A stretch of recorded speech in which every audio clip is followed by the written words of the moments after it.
What's up, guys? Welcome back to another episode of Think Different Theory. My name is Josh Forti, and today we have the one and only Mr. Phil Jones on with us. He's an author, and he's written one of my favorite books on sales, Exactly What to Say. I love it. But Phil, welcome to Think Different Theory. How many books have you written Great now? to be here. 7, I think, is my total count. Maybe 7.7. I think I've got one in there that I'm not sure is a full book. But yeah, we've published a number of pieces of work through the years. Nice. That's awesome, man. And how long have you been writing?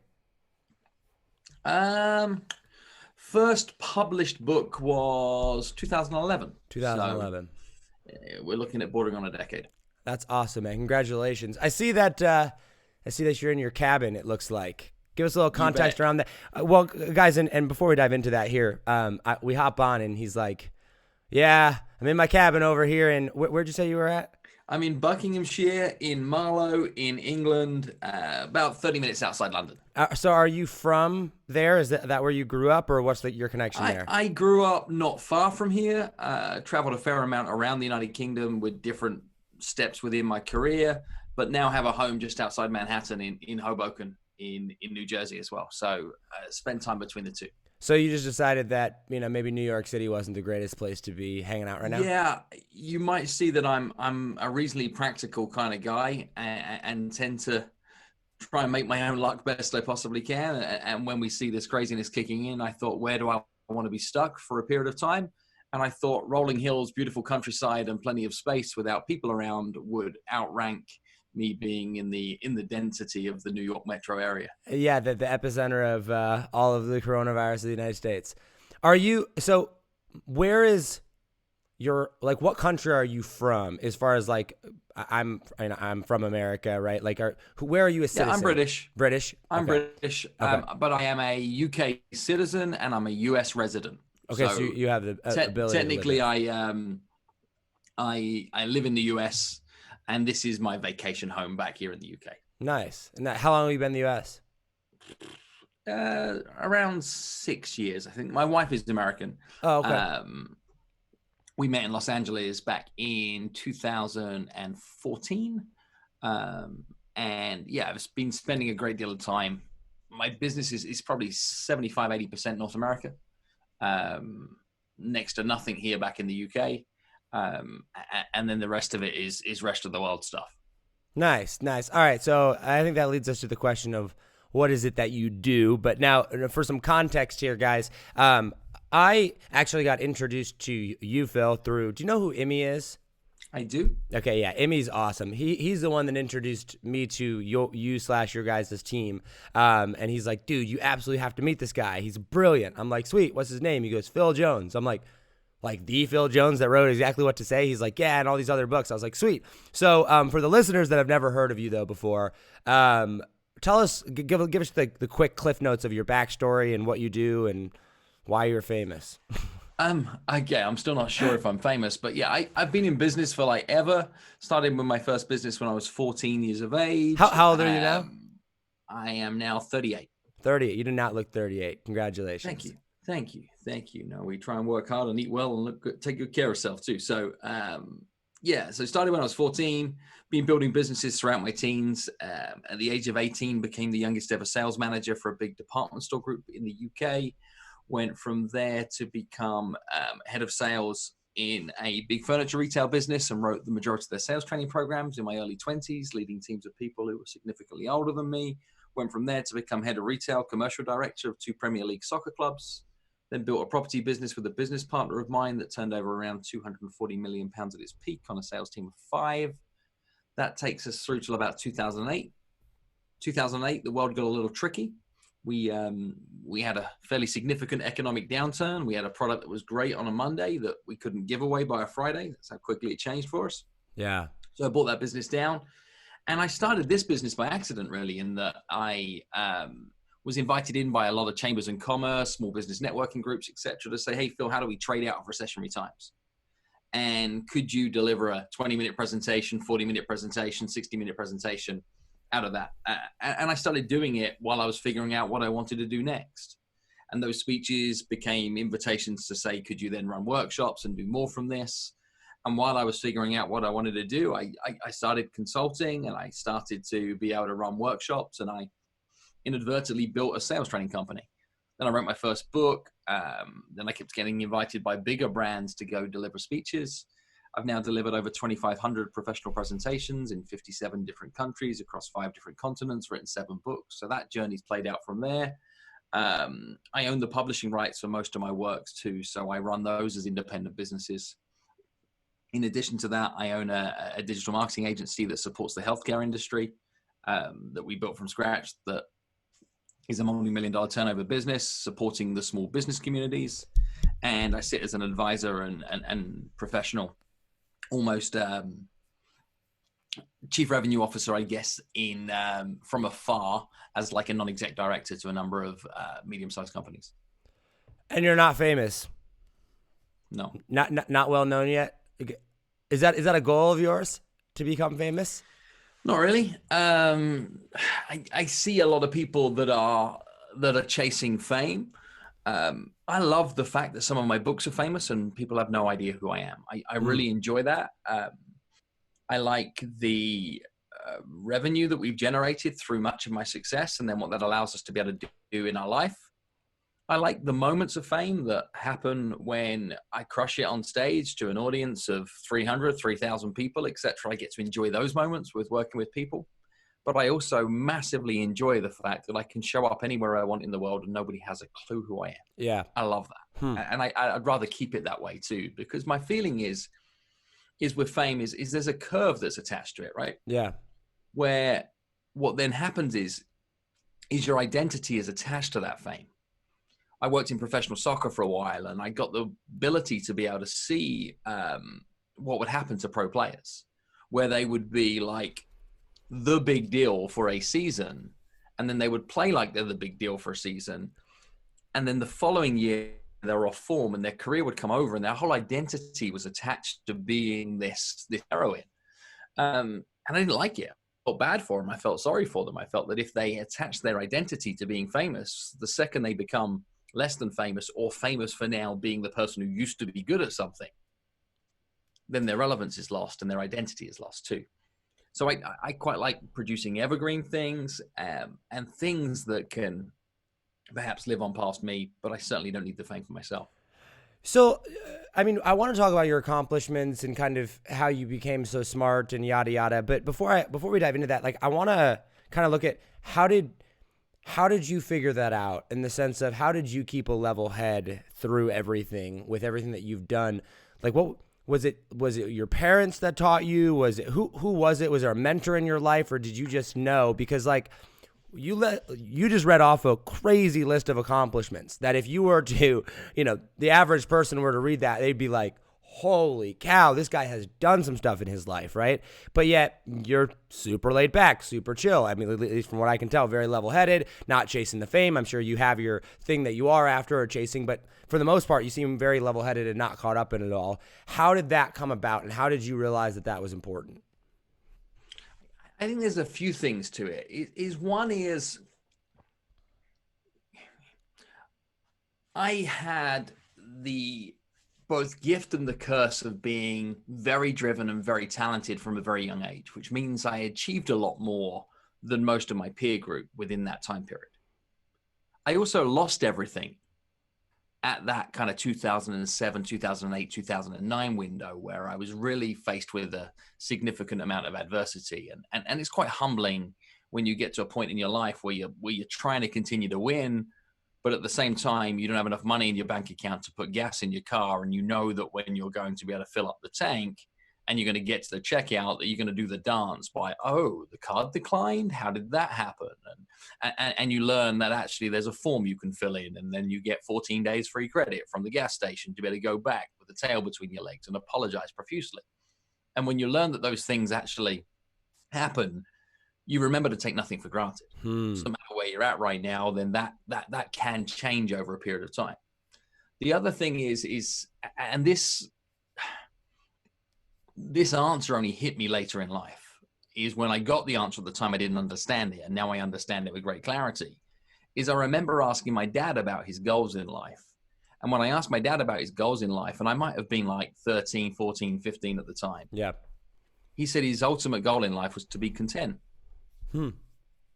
And I thought, that's stupid. That's like a stupid goal. And now I look at it and I'm like, that was so cool. Like, just to be able to say, I'm good with what I've got and I'm working on better, but I'm good with what I've got. And I like living that way around. So I guess that thinking is a key part of it. I also think that what I've learned is, like New York is brilliant for this. Like me living in New York City and coming from very humble backgrounds, New York is brilliant at proving to you that whatever you are, you're nothing. Yeah.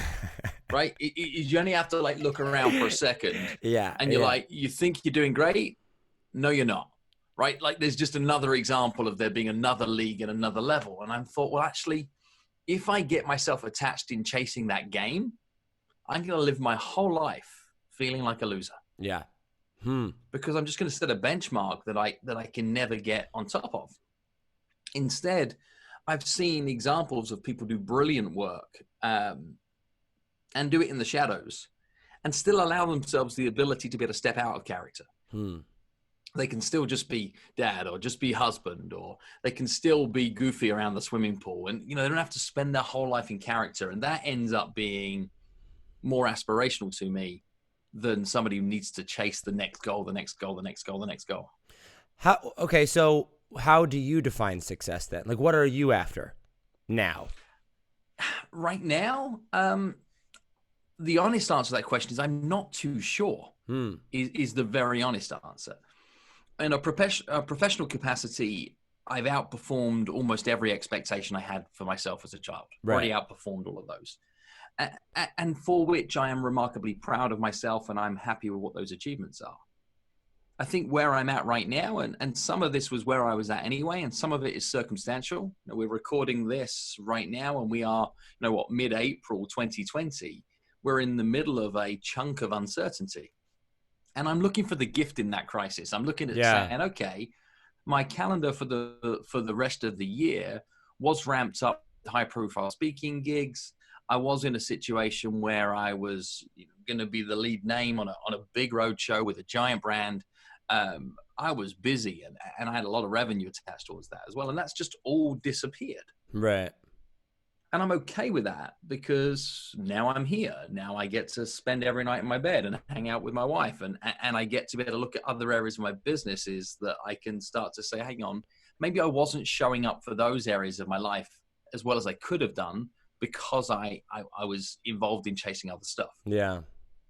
So I guess what my goal is right now is to figure out what my goal is.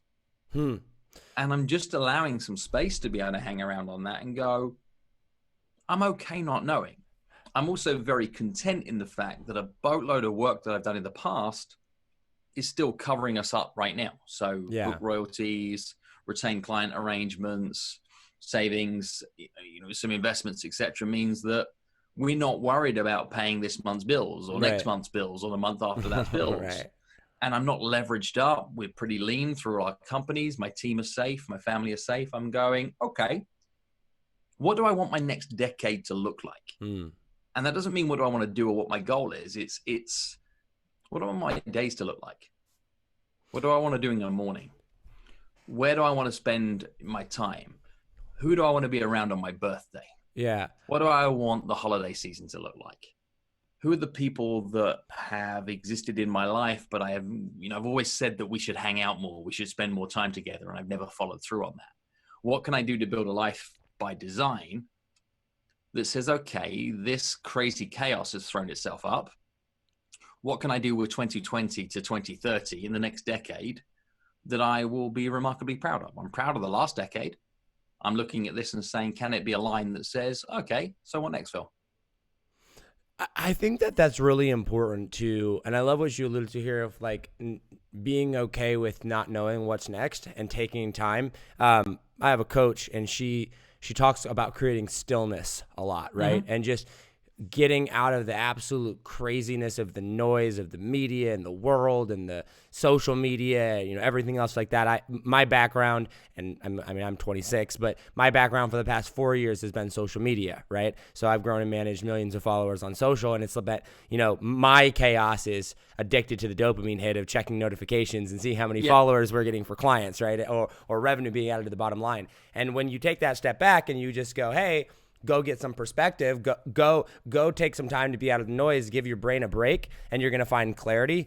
That I think that has probably been one of the most powerful things for me. But why do you think that's so hard for so many people to do? Like, because it's something we hear a lot, right? It's one of those things that's like, hey, have a balanced life. Hey, know what your goals are. Make sure that you are going to be proud of yourself in 10 years, but blah, blah, blah. But yet, so few people actually take the time to do what you're doing, or, go through that phase of stillness and be like, what do I want my next decade to look like? Why do you think that is? I think the why is different for different people.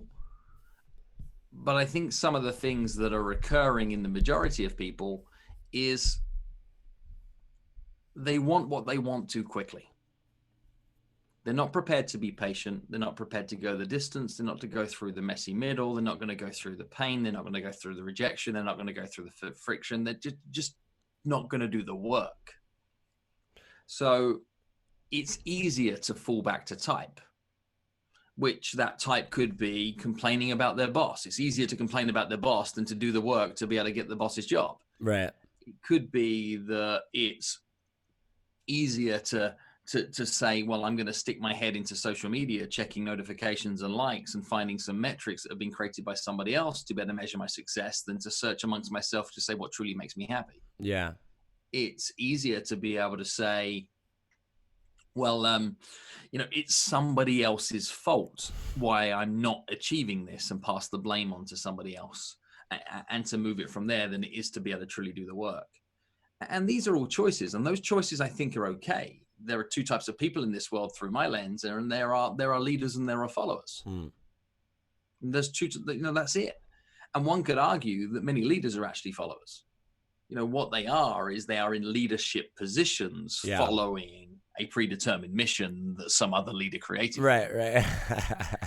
So, this is all stuff that you play with in your mind a great deal. All I've learned is that a life by design is work. It's a ton of work. Yeah. And what you need clarity over who you're actually in service of. Not what do you do? Who are you in service of? I find it very interesting right now when I look at the speaker community, right? Because many people have attached their identity to being a keynote speaker or a motivational speaker, etc. And the world we're currently in is that speaking at live events is definitely not a now thing. It's probably not the foreseeable future thing. So there's a lot of people who are very lost. Yeah. For me, it's easy to show up and just keep doing the work I've always done, because although I've spoken a lot and I speak a lot, I've never seen myself as a speaker. I'm in service of the business community, helping them navigate change. And I've done that from a stage for over a decade. Just because the stage has been changed doesn't mean that I'm changing what I'm in service of. Yeah. And I think that's what more people can look at, is to say, okay, who are your people? What are you for? What are you in service of? And then everything that needs to change around that is just innovation and evolution. But what are you in service of? And I think this is where I'm at right now, is to say, is it okay to change who I'm in service of? Is there a new group of people that I want to see if I can add value to, even if that group of people is nothing more than my family and my friends? Yeah. That's such an interesting concept too, because I feel like when it comes to success, right, and who it is that we're serving or trying to impress, or the followers that we're trying to get or whatever, it's kind of this vague thing, right? It's just like the people, the followers, the fans. Like, okay, but like who, right? Like who really is that, right? And when you take a step back and go, okay, I mean, you get one life, and let's say you get 90 years, here in the world. You've got to basically be able to look back on your deathbed or look back at the end of your life and go, oh yeah, I'm proud of my life, right? But if you're letting if you're letting this imaginary fan base determine whether or not, like in the moment, your whole life, determine whether or not you're being successful, and then you get to the end of it, and now they're not there anymore because all of a sudden you're irrelevant because coronavirus comes in and wipes out your stage, Yep. right? Or Instagram goes and shuts down your platform, or whatever happens. Now you get to the end of your life, and it's almost like what did I do all that for? You know what I mean? Like, and there's this real big sense of feeling like lost, and I'm sure I firmly believe social media is a large reason of depression. But when you say like know who you're serving, how do you find that? Because I think that's something that a lot of people struggle with. They don't know who they want to serve. So like what questions? I don't know if I'm not saying you have a formula per se, but like what are the questions that you're asking yourself when you're like, who do I want to serve in this next decade for you right now? What type of questions have you asked? What questions are you asking? Well, I think sometimes you start to look back and say, well, through deductions, who are you not for? I've even been playing with things coming into this is if I'm going to deliver 50 keynotes a year, what are the companies, industries, geographic locations, types of business, types of leaders that I would not want to show up for? See, everybody plays like there is an infinite amount of opportunity, and there isn't. You can't be in two places at the same time. You can't, type 6 different sets of keystrokes in the same moment. You cannot post 442 things on any given day. Like there is capacity in everybody's world. And if there is capacity, that means there is choice to say, how do you look to be able to fill that capacity? Whether we're talking about hours in a day, events that you work with, clients that you serve, friends that you have, followers that you truly follow and comment and engage with, gurus that you follow, mentors that you appreciate, voices that you let speak into your world, right? We all have capacity. The best place to be able to start through my experience has been like, who are you not for? Let's all of a sudden decide like what's wrong? What's something that is not right? The minute you start to be able to take some of that stuff away, things start to get a little bit clearer. Another fun thing to be able to do, and I've chatted this through, and a good friend of mine has modeled this remarkably well, a guy called Clay Hebert, models a thing called your perfect calendar and says, okay, well, why don't you just put some work in to say, like, if you had a hypothetical perfect week, month, or year, what would it look like? What time would you get up? What would you do in the morning? What would you do next? Like, what are the non-negotiables that need to happen for you to be living your version of a decent life? And now what you're starting to see is boundaries. As these boundaries start to appear, you then get the ability to be able to start to make choices, right? You get thrown the Cheesecake Factory menu, like there is a plethora of choice on that menu, but very quickly you start to go, which parts are for me? Right. Life is like the Cheesecake Factory menu. There is too many choices. If you're brave enough to be able to look at the menu, you can start to be able to make the ones that are for you. And I think many people just let decisions happen to them, as opposed to decide who they're for. And I know you do a lot of work with like inside sales, and that you've had conversations towards sales teams, etc. I often invite people that when they're looking for more business is their starting point to think about who their missing people are. Yeah. Because if you lost a child or you lost a loved one and that you needed to try and help find them, you'd describe them picture perfect and you'd know with absolute clarity what you were looking to find, because they would be your missing people. Yes. Same is true with the customers that you want to hang out with more. Same is true with the missing people that exist in your team. If you're missing a mentor in your life, then you could probably do the work to define all the attributes to create a job description as to what that mentor would need to bring. Same if you're looking for more cheerleaders in your life. You could start to build a job description to say, I've got those missing people. Yeah. What I've learned through my experience is like 25 of the best people around you is way more rewarding than, 10,000 followers. Yeah. 10,000 followers can be a curse. 25 great people could be a crutch. Like it's not a quantity thing. It just depends what they are for. Yeah. And I think this is what we should define the groups of people in our lives well with. This to me is an important lesson that we can all look at, is give job descriptions, roles and responsibilities to everybody who shows up in your life. Yeah, I think that's super important. So one of my my main coach, her name is Katie, and all she does, she works with my mind, right? Works with my mindset. That's her entire job. And we meet every single week, and we talk about creating this life, right? Creating don't want to say your dream life, but essentially that's what it is. Like what does your dream life look like, right? Who do you want to work with? Who do you want to serve? What's the environment? And shaping the world from that perspective and really bringing things into fruition that way. And when I had this massive shift, because I used to chase followers, right? Like that was my big crutch. Small town farm boy, right? Is where I grew up in. And then all of a sudden I was making $25,000 a year. And then I realized that on Instagram, if I got some followers, I could make $25,000, a month, or $25,000 a week, right? Or 20, and so I was like, followers, go, go, go, go. And then when I had this shift, I had two major life moments, a crash mentally, and then my brother passing away in a helicopter crash. So we get to this point and it's like, okay, you've got to decide the life that you want to create. But in order to do that, you've got to stop listening to the inputs of everybody else, right? Mm-hmm. And when you take it and when you stop listening to these inputs of everybody else, that's going to bring you some sense of clarity because, like you said, eliminate to go, what do I want? But one of the things that you said back earlier that I want to kind of loop back to and have you clarify is you're like, okay, people, even if they do know what they want, they're not willing to do the work, right? They want what it is that they want too fast. Well, let me ask you, dude, you killed it. You had a lot of success real young, real fast. And I'm sure that you did the work for that, but couldn't someone look at you and go, well, that's easy for you to say, right? It's easy for you to say that, people want it too fast because you got yours really, really fast. And you could say, oh yeah, that was misery or whatever. So like, what would you say to that person that's like, well, yeah, that's easy for you to say? Good question. I didn't do it fast. I just started young. Okay. There's the first thing. And I shared my quick potted history of what I did. And yeah, I had a great business, 14, 15 years of age, was making more money than my school teachers by 15, 16.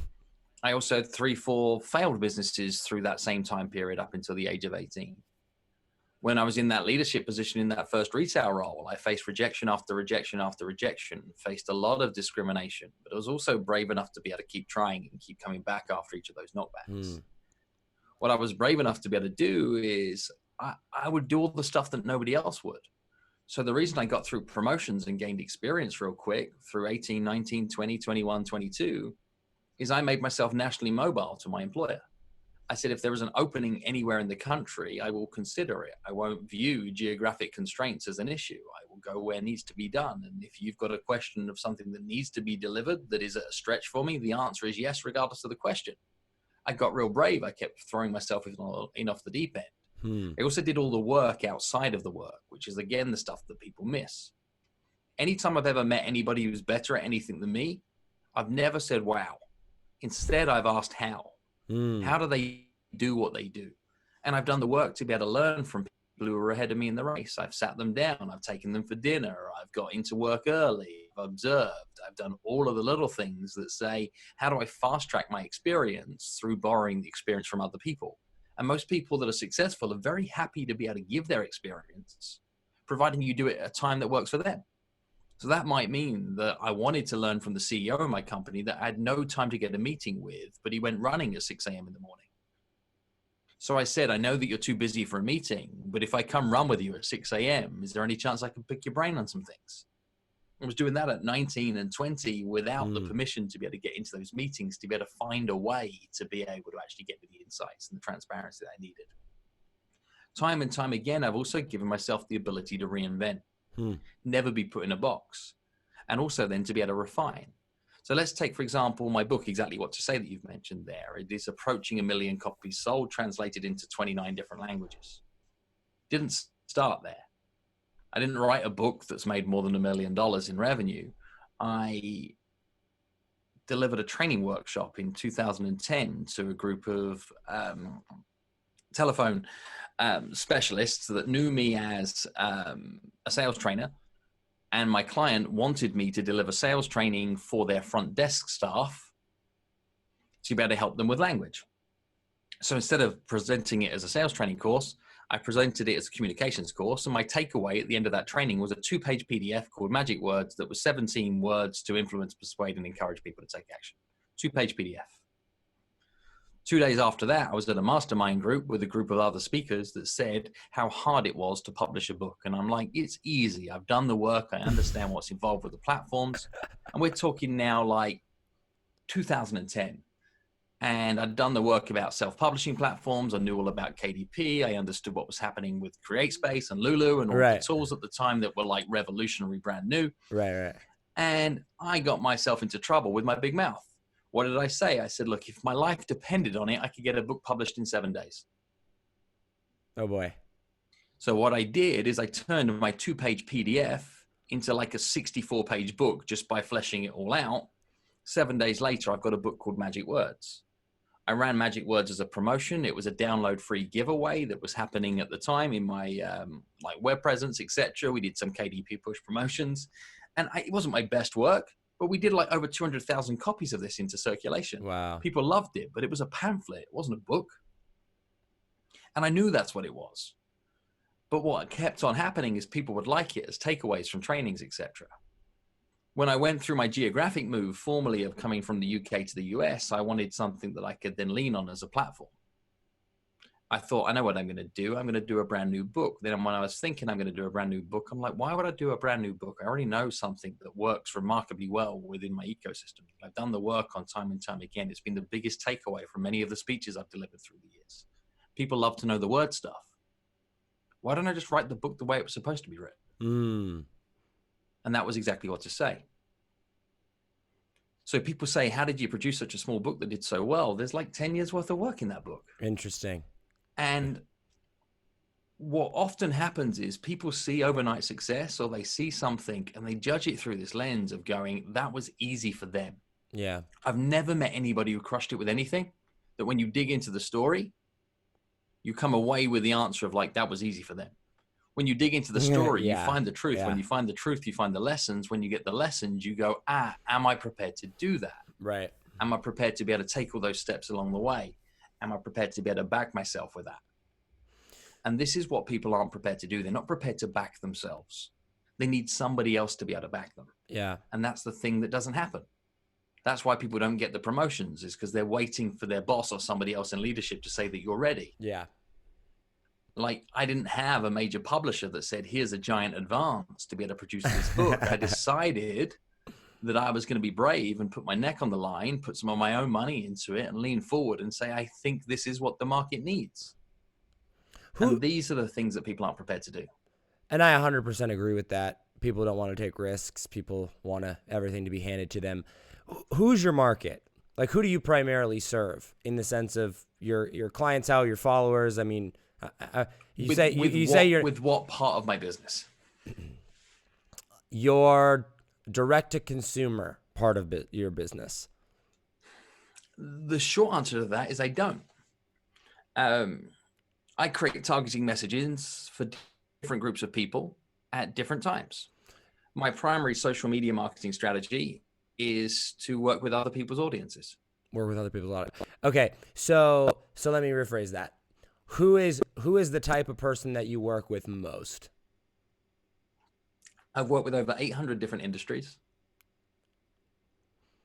And in the last 6 months, those industries have spanned as far as 15-year-old student leaders through to a room of CEOs of some of the largest companies in the world, through to small independent hearing care providers within the United States of America, through to insurance brokers in Peru, through to the local independent business community here in Marlow in Buckinghamshire that are looking to try and navigate what to do with COVID. Okay, so it's all over the page. So here's the question I'm getting at. I want to know what similarities have you seen of people? Like, I'm just going to kind of leave this broad. I mean, we're talking about success, right? But like, when it comes to people achieving success or not being able to achieve success or life problems, what are like common things that you're just like, man, I see this everywhere I go. Like, if people would just fix this problem, right? If people would, and I'm not talking about the magic pill or the magic, the cure to success, but just the underlying thing. Like, is it? Everybody complains, and if you would just quit complaining, right? Or if you just do the work, or if you would just change your perspective here, like, is there a couple of things that you've seen that are just like, man, universally across the board, everybody struggles with this thing? Well, there's probably a few things to be able to dive into here. The biggest reason that I've seen in every industry why people fail to find the success that I know they're capable of is because they just don't ask for it.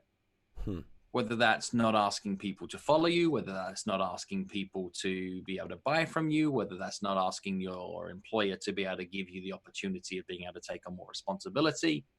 People wish, wait, hope, and pray instead of asking.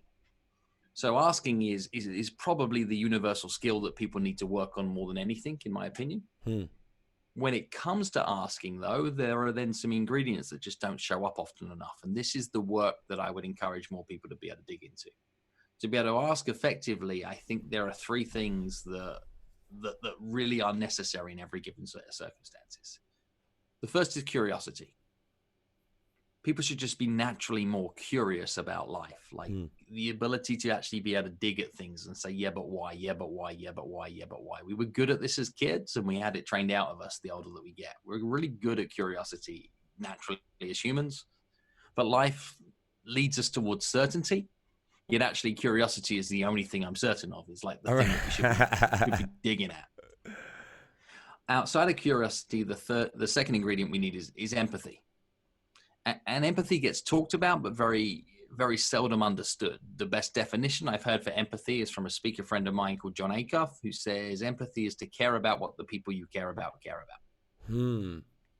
See, if you bring that thought process to every communication that you have, then what you do is you talk in their interests and not yours.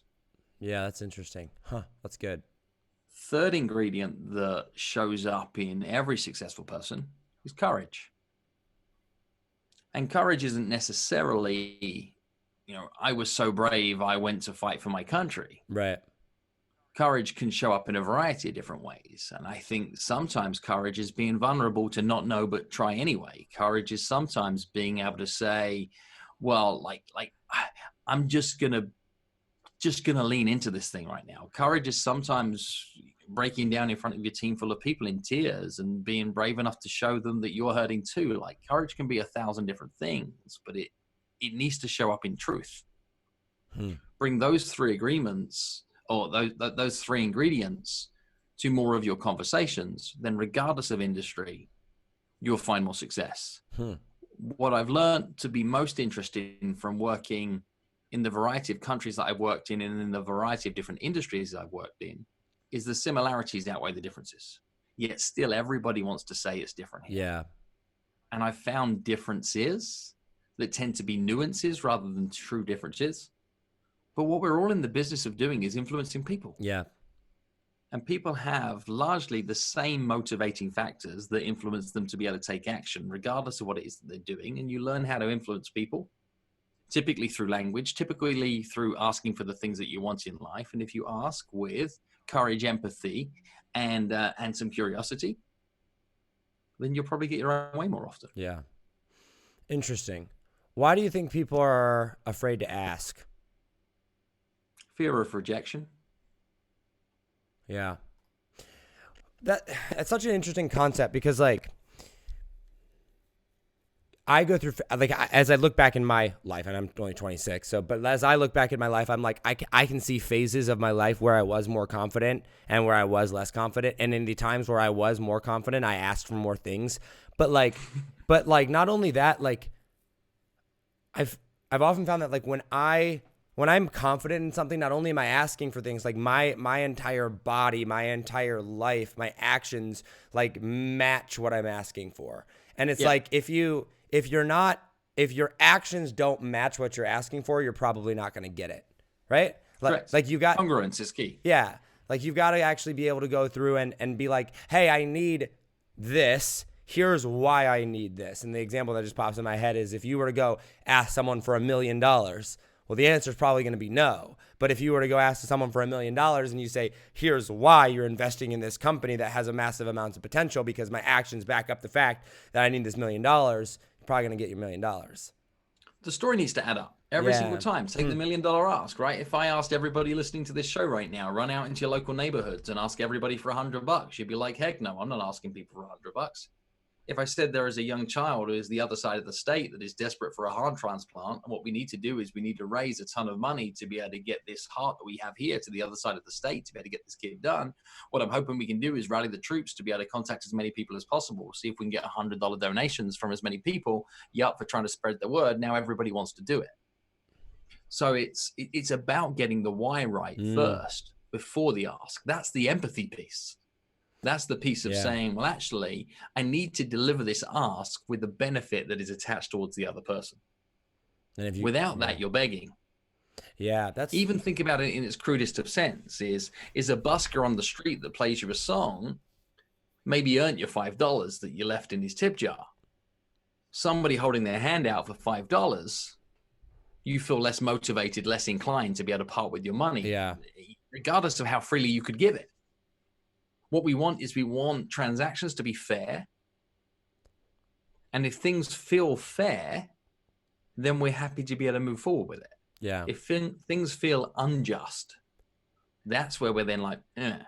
And I think this is one of the reasons people don't ask is because in their mind, it feels unjust to, because they haven't earned the position of being able to ask. Yeah. They want the thing, but they haven't put themselves into the position to be able to ask for the thing. Put quite simply is there's a lot of people who want to be settled down and with a partner and in a loving relationship. They want that thing. That is their dream. That is their goal. But they've been on no dates. Right? They're not putting themselves out in the world. They're not prepared to be able to do the work of being able to experiment what it's like to be able to get closer to another person, yet still they want to be able to find the one. But they're not prepared to be able to go through the effort it takes to be able to find a compatible partner. Are you a philosopher at all? Like, do you philosophize? You strike me as someone that thinks about like where truth comes from and like. Oh man, you don't want to live inside my head. I think about a ton of stuff. Okay, so I want to go down this rabbit hole of that because this is something that. So quick context, give you some story behind it, right? So you know what I'm asking for here. I've always been someone that kind of like. I've been driven, motivated since I've been very, very young, right? My first business when early teens, stuff like that. I grew up on a farm, but like I never really thought about life as a grand scheme of things and what comes next and things like that. And then about a year ago or so, in March of last year, my older brother passed away in a helicopter crash. It was a tragic thing, left behind a pregnant wife, a 5-year-old son, and that wrecked my world, right? I mean, totally turned it upside down on the head. And now I grew up religious. I grew up in a pretty strict Christian home, right? And I don't know if reject is the right word, but there was certainly a time in my life where I kind of like was like, yeah, not for me, right? For now, I'm going to go kind of do my thing. But that obviously, death of your brother kind of brings everything full circle back around, and you start to really start thinking about like, okay, like purpose and meaning and, purpose in life and where we're going next and everything like that. How do you, let me ask you that. Are you religious at all?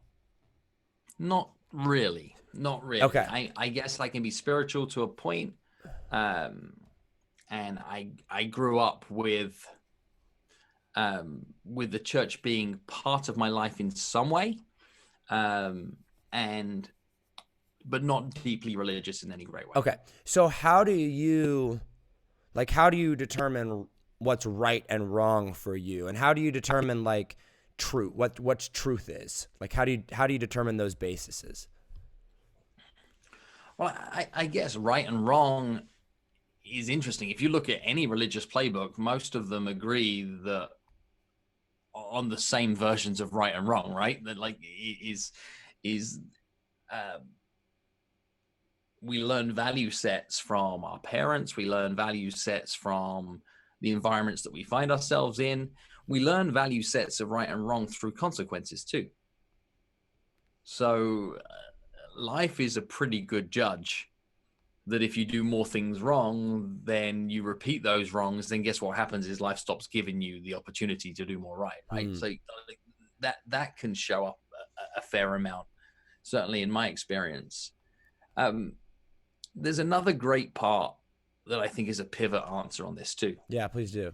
And this was a really liberating realization, or certainly thought process for me to land on for myself, is nobody knows what they're doing. Nobody.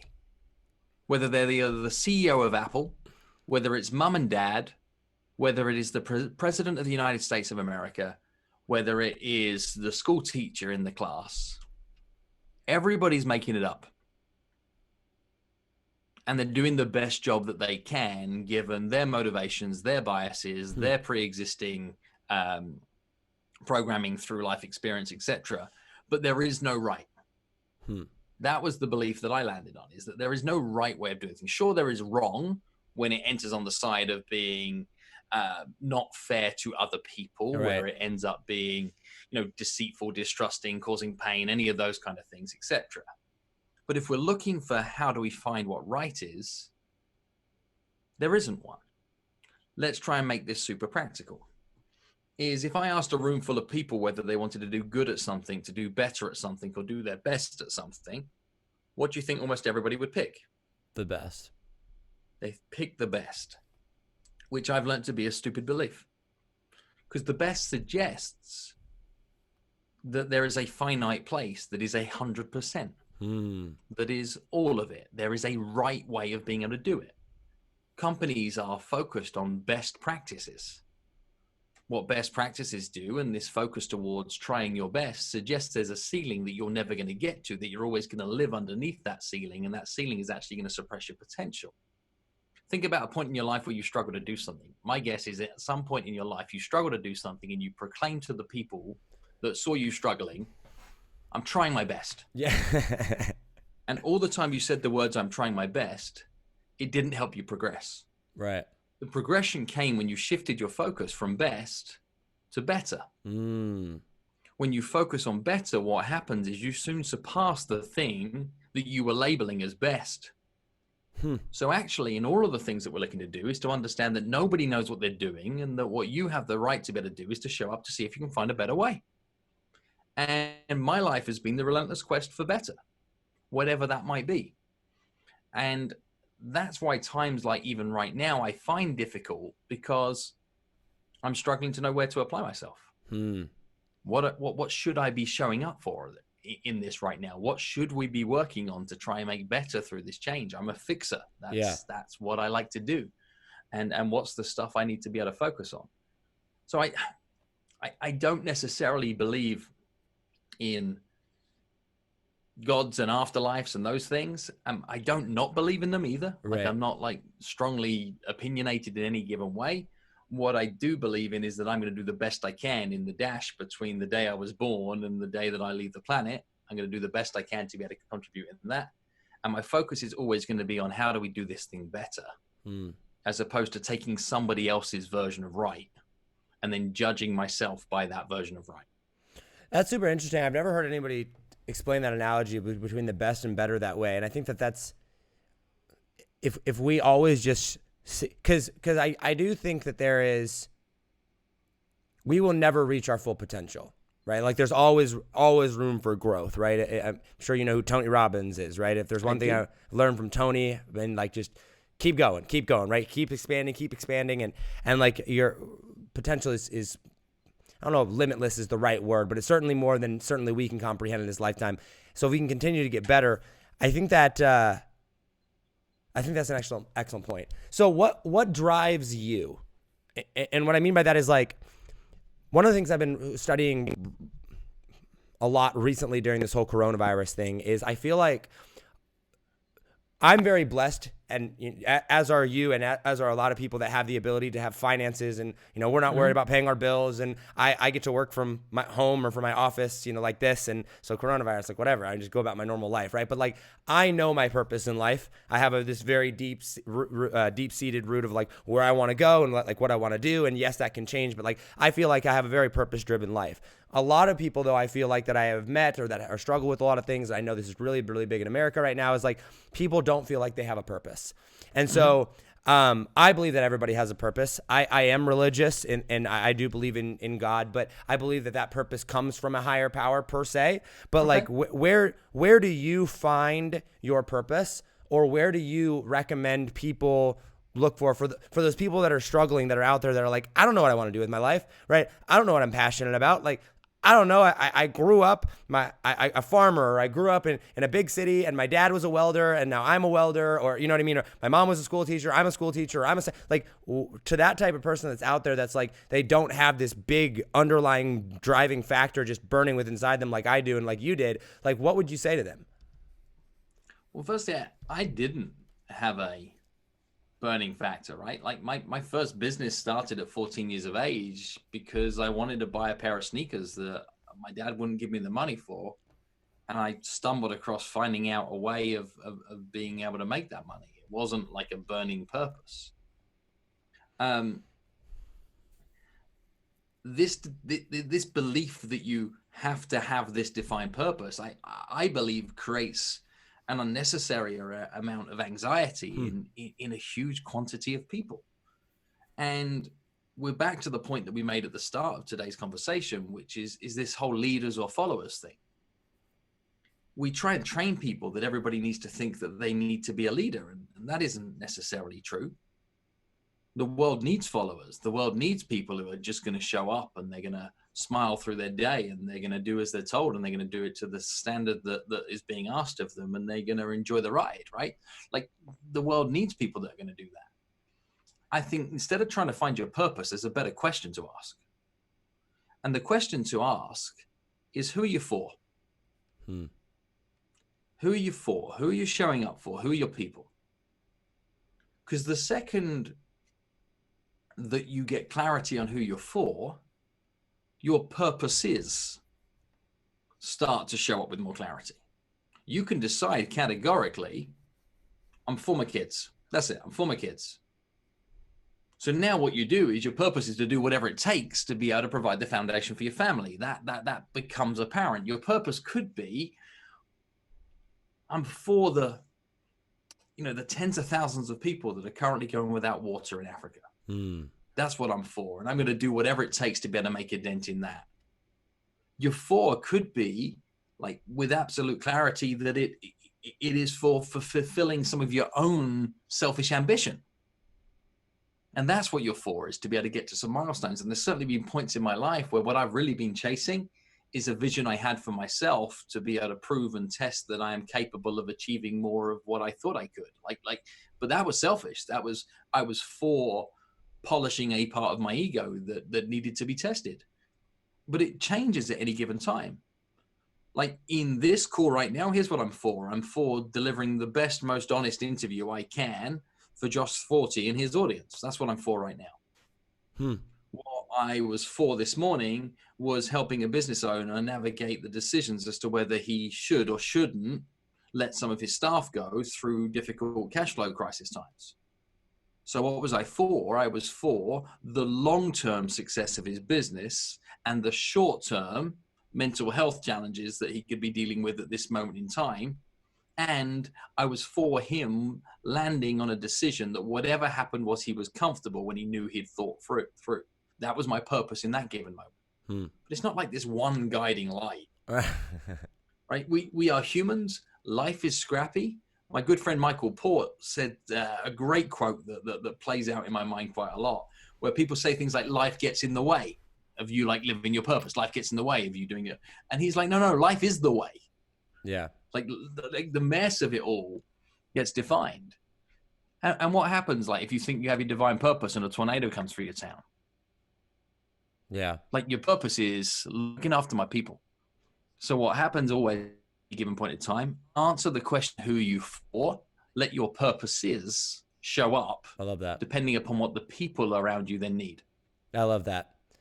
Man, Phil, I really appreciate you taking the time to do this. I want to move over here in a minute just to rapid fire questions. We do some rapid fire, like, more lighthearted questions at the end. But I really do appreciate that. This was a fascinating interview. I had only known you from your books, so I had no idea that this was much more of your very kind of a laid back, very thought through personality, and I love it. I'm sure we'll have to do this again, and I'm sure we'll stay in touch with everything. But where can people find out more about you if they're like, hey, man, I really like this Phil guy. He seems to have a good read on life. Where can they learn more about you? Yeah. Pitch, promote, whatever you got to do. There you go. Website is philmjones.com. You'll see the shop front of stuff that we do and that is available commercially, and get a bit more of my backstory and some of my written work there. I show up on social. And Instagram is probably more me than anything else, depending upon what's happening at that time. And that's at Phil M. Jones UK. Similarly, come find me on LinkedIn. And always happy to be able to continue the conversation with people. Is if you stumbled across something today that raised a question in your head, then come reach out and see if we can fill in the blanks for you. Guys, go check them out. We will link the Instagram, website, LinkedIn, all that down below in the show notes. So go click those links, check them out, follow them over there. And I highly recommend. I haven't read all his books, but I absolutely have read Exactly What to Say. I've read it twice, actually. I bought the audiobook. And Emmy was the one that put me on to that one as well. He's like, dude, you got to read this book. I was like, dude, are you kidding me? I've read that book twice already. He's like, read it again. I'm like, all right. So, Phil, I appreciate that. And, guys, go check that out. Okay, let's move to rapid-fire questions really quick. Basically, these are just a bunch of lighthearted questions, and then we ask one question that we ask everybody at the end. Go for it. All right. What's a bucket list item that you have not yet done in your life that you want to do? Learn to play the piano. Oh, nice. I love playing the piano. My parents had me play the piano growing up, so that's super cool. I'm not musically gifted in any way, shape, or form. I would love to be able to just jam the piano just for fun. I love it. Favorite airline to fly? When you're flying. I've flown with everybody, and the true answer to this is I haven't found one that I like. You haven't found one that's like, this is the cream of the crop? No, because none of them beat me sleeping in my own bed or hanging out at home or drinking one of my favorite bars. But and even with every airline, I've had good and bad experiences within that one brand name. So I don't want to call anybody out right now. There you go. Do you have a favorite sports car or dream car that you want to own or have owned? I owned a Bentley Continental GT for a while and enjoyed it very much, and then let it go. And I enjoyed letting it go more than I enjoyed owning it. And I recently, as in like 10 days ago, picked up a new version of one of my dream cars, and cars are kind of my jam. And I've had a custom Land Rover Defender made just the way that I want it. Nice. So a vintage Land Rover Defender. So it's not so much a sports car, but it is my sports car right now. And I'm having fun with that. That's awesome. In a rapid fire question format, what's the key to making money? Asking. Oh, okay. There you go. Going back to that. Okay. Hold on. There was one more. If you could ever go to outer space, would you go to outer space? You got to come back. Yeah, sure. Yeah. I'm curious enough to see what that's all about. Curious enough. All right. I love it. Okay. Last question. We ask this question to everybody that comes on the show. Fast forward to the end of your life. You're on your deathbed. All of your success, fame, all of it's all gone. All your money, whatever. And you're a nobody. However, every single person that you've affected or touched, either directly or indirectly in your life, you get to leave them with one final message or word of wisdom. What is that message?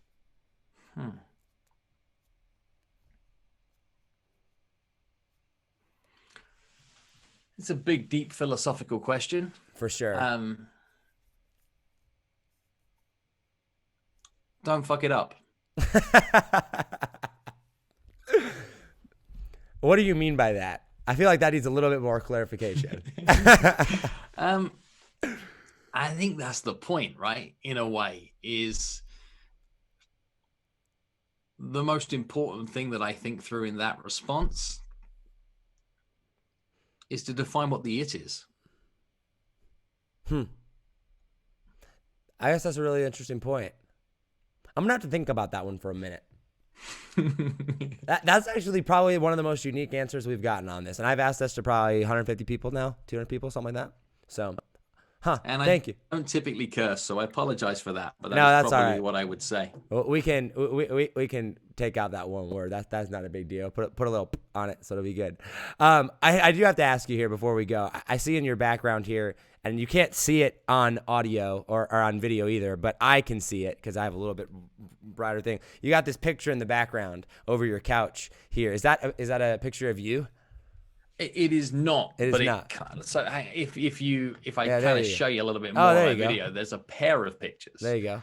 And it was a street artist in New York City that my wife and I really admired their work, and these were the original prints that she created, and then she created the rest of the prints off from there. And we liked them so much that we purchased them there, and we rolled them up in a tube, and we carried them back to England just after we first met. And hypothetically, my wife is a badass fitness instructor and does some amazing work. And the irony was, it's like me in my suit and her with her amazing body. Yeah. It was like we saw it, and it like spoke to us as being us without that ever being the context. Right. And they've traveled around with us everywhere, and they're in our fun little spot here. So they bring me joy. That's awesome. And art in many ways brings me joy. That's awesome. Well, I noticed the color is very similar to the color of your shirt, and I was like, yeah, this is just me going with the flow.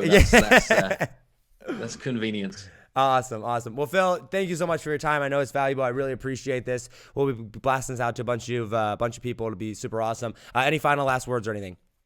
No, just thank you for having me on the show. It's been a pleasure, and I do a lot of interviews in different ways. Thank you for giving me an interview that made me think differently. That was a very appropriate, particularly given the name of the show. Yes, thank you so much. I appreciate that. That's what we try to do. Bring out an interesting side of people that maybe most people don't ask those type of questions before. So thank you very much. Guys, this has been Phil Jones and Josh Forti on Think Different Theory. As always, hustle, hustle. God bless. Do not be afraid to think different, because those of us that think different are going to be the ones that change the world. I love you all, and I will see you on the next episode. Make sure to check the links down below to check out Phil's stuff. Take it easy, fam. Peace.